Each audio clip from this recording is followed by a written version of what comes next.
गठबंधन में खड़ी है, जहां अफजल हालात का मारा है, जहां याकूब मेनन की जुडिशियल किलिंग हुई है, जहां ओसामा को जी कहने वाले, हाफिज को साहब कहने वाले, बुरहान वानी को भटका हुआ नौजवान कहने वाले और भारत तेरे टुकड़े होंगे इंशाअल्लाह कहने वालों के प्रति सहानुभूति रखने वाले, जाकिर नायक को शांति का मसीहा कहने वालों के साथ अगर आप खड़े होंगे तो मुझे लगता है महाराष्ट्र की जनता भली भांति इसका उत्तर देगी। और एक बिंदु मैं और कह देना चाहता हूं, ये वोट चोरी का जो लोग आरोप लगाएंगे, मेरा उनसे पहले काउंटर सवाल है, आपके गठबंधन सहयोगियों को किसने चोरी किया, कृपया कांग्रेस से बता दें।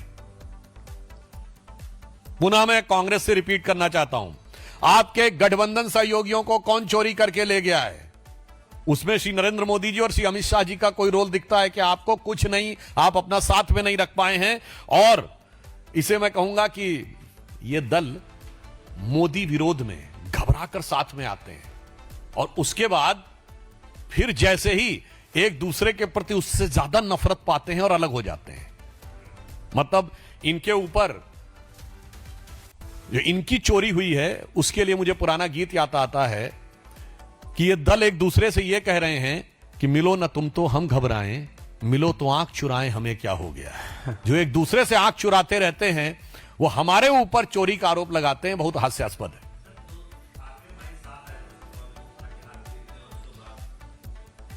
मुझे लगता है कि मैंने पुनः स्पष्ट किया कि श्रद्धेय बाला साहब ठाकरे जी के समय में शिवसेना एक सैद्धांतिक पार्टी होती थी।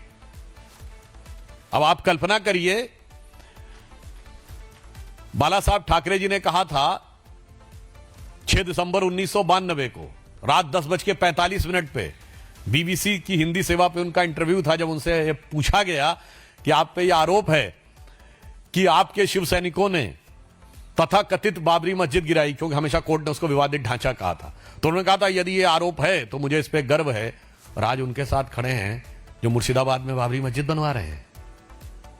मुझे लगता है महाराष्ट्र की राष्ट्रवादी जनता की आंखों में इतनी धूल नहीं झोंकी जा सकती। इस पराजय के बाद भी मैं पूछना चाहता हूं श्री उद्धव ठाकरे जी से और संजय राउत जी से कि मुर्शिदाबाद में बनने वाली बाबरी मस्जिद के पक्ष में आप हैं या नहीं। यदि आप उस विरासत के हैं जो बाला साहब ठाकरे जी ने कहा था कि तथाकथित बाबरी मस्जिद ध्वस्त करने पे मुझे गर्व है, और आज मुर्शिदाबाद में बाबरी मस्जिद खड़ा करने पे आपको गर्व है, मुझे लगता है इसके बाद चुनाव परिणाम ने जो निर्णय दिया है वो एकदम पाक साफ है। और वैसे चुनाव परिणामों के लिए एक पंक्ति और कह दूं, अब बिल्कुल साफ हो गया है। राहुल गांधी जी को नजर करते हुए कहना चाहूंगा कि अब तो उन्हें समझ में आ जाना चाहिए, 99 का खुमार उतर जाना चाहिए। जो थर्ड अटेम्प्ट में थर्ड डिजिट न टच करने के बाद भी जो 99 का खुमार था, तो उसके लिए एक पंक्ति समर्पित करना चाहता हूं कि वो पैरवी तो झूठ की करता चला गया, बस उसका चेहरा उतरता चला गया। वो पैरवी तो झूठ की करता चला गया, बस उसका चेहरा उतरता चला गया। रंगत समझ में आई मगर आई देर से, कच्चा था बहुत रंग उतरता चला गया। धन्यवाद। धन्यवाद।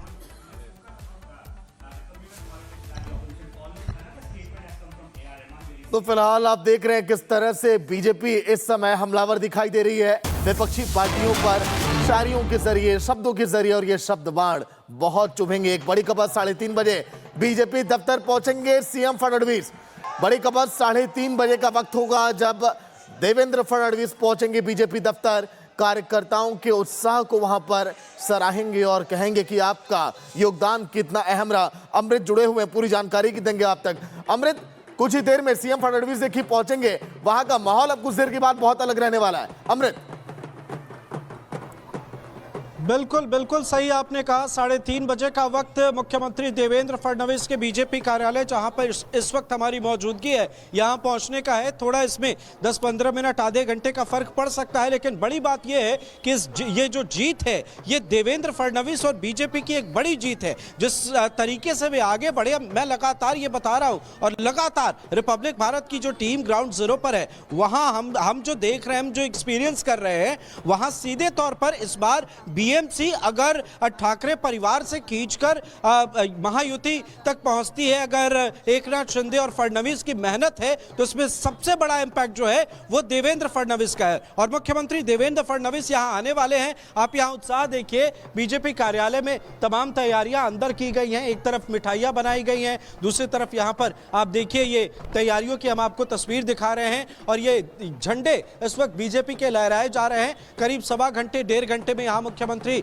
देवेंद्र फडणवीस भी पहुंचने वाले हैं। अब वे यहां आकर क्या कहते हैं, कौन से संदेश को आगे बढ़ाने की कोशिश करते हैं, ये सबसे बड़ा होगा, क्योंकि अभी महज एक औपचारिकता का इंतजार है। मानिए बीएमसी बीजेपी के खेमे में जा चुकी है। अब इसका इंपैक्ट जो है आने वाले वक्त में पड़ेगा। तो यहां से अब जो मैसेज निकलकर सामने आएगा वो एक बड़ा मैसेज होगा, वो एक बड़ा संदेश होगा, वो एक बड़ा नैरेटिव होगा, क्योंकि मनोबल और नैरेटिव ये सियासत में बहुत मायने रखते हैं। थोड़ी देर में यहां पर मुख्यमंत्री देवेंद्र फडणवीस पहुंचने वाले हैं।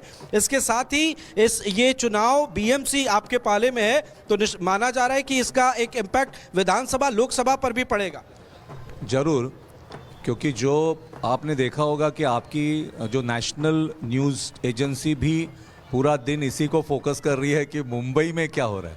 तो इतना मुंबई इम्पॉर्टेंट है भारत देश के लिए। तो आप सोचो कि यहाँ का जो मेयर हमारा बनेगा और जिस तरह से हम फास्ट ग्रोथ कर पाएंगे तो क्या होने वाला है। यानी अच्छा, मुख्यमंत्री देवेंद्र फडणवीस आ रहे हैं। एक काफ़ी अच्छी स्ट्रैटेजी उनकी इस चुनाव में रही, एक बड़ी जीत उनकी भी मानी जा रही है। क्या कहेंगे?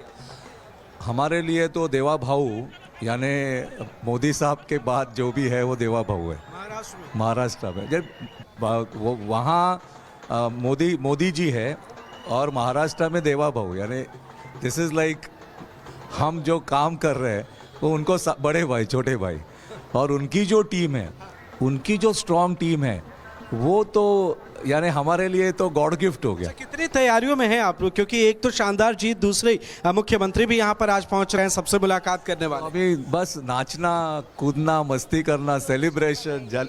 जश्न की कैसी तैयारी है? जश्न की एकदम फुल तैयारी रहेगी, क्योंकि जिस तरीके से हम काम कर रहे हैं और काम करने वाले हैं, तो जनते को 100% हमारे पर मोदी जी को, मोदी है तो सब कुछ मुमकिन है। और उसी में हमारे देवेंद्र फडणवीस जी अच्छे को धूल चटा के बैठे हुए हैं, तो कितना अनुभव है। तो ज़रूर आज के तारीख में जो भी चाहेगा, जो अनुभव जिसको है, जनता भी उसी के ऊपर ही टास्क करेगी।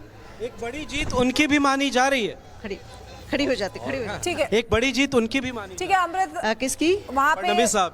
ऑफकोर्स फडणवीस साहब ने तो सब कुछ किया हुआ है, उनके बगैर तो हम करते रहिए। आपके पास वापस लौटेंगे इसी बीच। एक और बड़ी खबर का पहले रुक कर लेते हैं। मुंबई, नवी मुंबई में बीजेपी का मेयर बनना तय है। नागपुर, पुणे, पिंपरी चिंचवाड़ में भी बीजेपी का मेयर बनना तय है। तो लगातार जो है रुझान आ रहे हैं, नतीजों में तब्दील होते हुए नजर आ रहे हैं। अभी जो जानकारी मिली है, लगभग 3:30 बजे सीएम फडणवीस जो बीजेपी दफ्तर में पहुंचेंगे, जहां एआईएमआईएम ने भी 3 सीटें जीती हैं। वहीं आपको बता दें कि मुंबई, नवी मुंबई में बीजेपी का मेयर बनना तय है। चलिए एक और बड़ी खबर, बीएमसी नतीजों पर बोले मंत्री आशीष शेलार, महाराष्ट्र के लोगों ने उत्साह से वोट किया।